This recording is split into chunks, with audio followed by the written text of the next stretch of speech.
হাইড্রোসটা জিলাপিতে দিলে এই জিলাপিটা খাওয়ার পরে মানুষের কিডনি বিকলাঙ্গ হতে পারে, স্বাস্থ্যের জন্য মারাত্মক ঝুঁকি তৈরি হয়। তার এটা জেনে শুনে আপনারা কেন এই হাইড্রোস গুলো দিয়ে জিলাপি তৈরি করেন? আসসালামু আলাইকুম। জিলাপি কি দিয়ে বানাচ্ছেন এগুলো? জিলাপি, ময়দা, চাউলের গুঁড়া আর কি? হ্যাঁ, আপনি কি কারিগর? খামির তৈরি করেছে কে? আপনি। হাইড্রোস কতটুকু দিয়েছেন? পরিমাণে দেওয়া হয়, আবার থাকলে মানে মাওয়া থাকলে দেওয়ার প্রয়োজন পড়ে।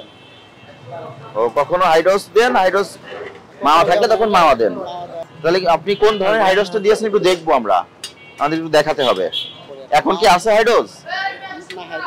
শেষ হয়ে গেছে। এই আগে আপনি কি প্রতিষ্ঠানের? এই গতকালকে এগুলো শেষ হয়ে গেছে, এগুলো রাখছেন না? হ্যাঁ, কি করবেন আপনি এটা? আজকে দিবেন না? কার জন্য রাখছেন এটা? হ্যাঁ, স্টাফরা খাওয়াইলে এটা গতকালকে চলে যাবে। এটা আপনার এখানে থাকবে, এটা আপনার প্রতিষ্ঠানের ফ্রিজ না? এখন ধরেন রাখছেন, এর ভিতরে পরিবেশ দেখছেন। এটা কি হাইড্রোস ইয়ে না, গন্ধ তো একটু আসে না। শেষে কেন না? এগুলো ফ্রিজে সংরক্ষণ করেছেন কেন? বাসি ইফতার ফ্রিজে সংরক্ষণ করেছেন কেন? আজকে আবার গরম করে বিক্রি করবেন তো কেন? উদ্দেশ্য কি ছিল? কালকে রয়ে গিয়েছিল দেখে তো আজকে ফ্রিজে রেখেছেন। আমার প্রশ্ন, ফ্রিজে রেখেছেন কেন? এটা তো ইফতারি, কালকে সন্ধ্যার সময় বিক্রি করেছেন। যদি থাকে, যদি স্টাফের খাওয়ার জন্য হয় তাহলে তো কালকে রাত্রি আপনারা খেয়ে ফেলতো। এখনো কেন আছে? এটা কি আছে? কারণ আপনি অসৎ উদ্দেশ্যে সংরক্ষণ করছেন, আজকে আবার গরম করে আজকের ইফতারের সঙ্গে মিক্সার করে বিক্রি করবেন, এটাই আপনার উদ্দেশ্য ছিল। বারবার আমরা বলি ফ্রিজে ইফতার বাসি করে সংরক্ষণ করে পরের দিন পুনরায় গরম করে খাওয়াতে পারবেন না, বিক্রি করতে পারবেন না। আর আপনার বাইরে যে কারিগর আছে জিলাপি ভাজি করতেছে, উনি কিন্তু স্টেটমেন্ট দিয়েছে যে কখনো কখনো হাইড্রোস দেয়, কখনো কখনো মাওয়া নামে একটা উপাদান আছে সেটা দেয়। এবং আমার বিশ্বাস আপনি আজকে হাইড্রোস দিয়েছেন, আমরা এই দিক দিয়ে যাওয়ার সময় দেখেছি পাওয়া গেছে। তাহলে মিথ্যা কথা কেন বললেন? হাইড্রোসটা জিলাপিতে দিলে এই জিলাপিটা খাওয়ার পরে মানুষের কিডনি বিকলাঙ্গ হতে পারে, স্বাস্থ্যের জন্য মারাত্মক ঝুঁকি তৈরি হয়।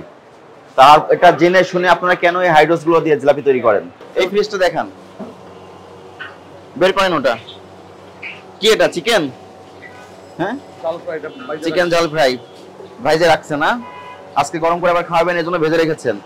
ওটা কি? বের করেন। ফ্রিজের ভেতরে চেহারা দেখেছেন? কত বছর ধরে পরিষ্কার করেন না। এটা বের করেন বাইরে।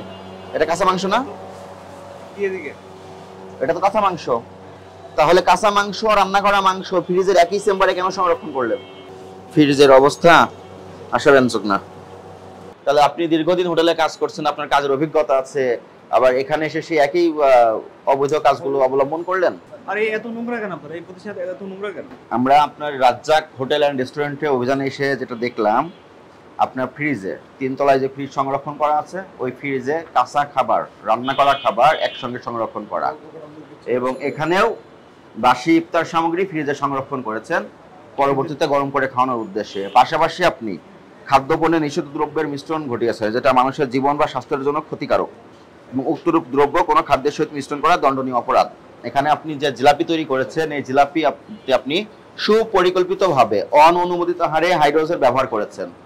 ভোক্তাধিকার সংরক্ষণ আইনের 42 ধারার অপরাধ সংগঠিত হয়েছে। আপনি অপরাধে দোষ স্বীকার করেন। আপনাকে আজকে সতর্কতামূলক 20,000 টাকা আর্থিক জরিমানা আরোপ করলাম, এবং ভবিষ্যতে আপনি আর কখনোই হাইড্রোজের মিক্সার করে জিলাপি তৈরি করবেন না।